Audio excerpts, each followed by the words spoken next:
4 شهداء من بيناتهم جواد جابر.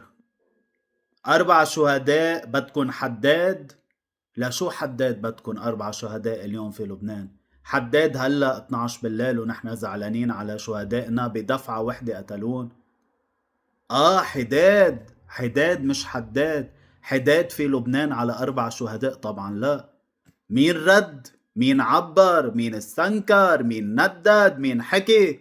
من بين الشهداء اللي ما له علاقة أبدا بأي حزب كان مغترب بالغابون، الجالية اللبنانية نعته والدولة بعدها نايمة، ما في حدا عم بيتحرك. 4 شهداء بيناتهم جريح بيجر.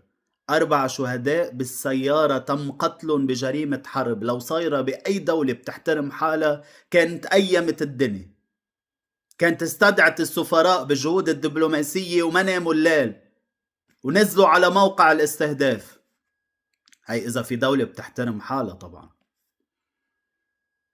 دم اللبناني مش رخيص، دمنا والله مش رخيص. بدنا ندافع عن أرضنا، ولأنه في هيك احتلال مفروض يكون في مقاومة وأقوى، ومفروض كلنا نقاوم. عبد الله بعلبكي من كل لبنان، إلى اللقاء.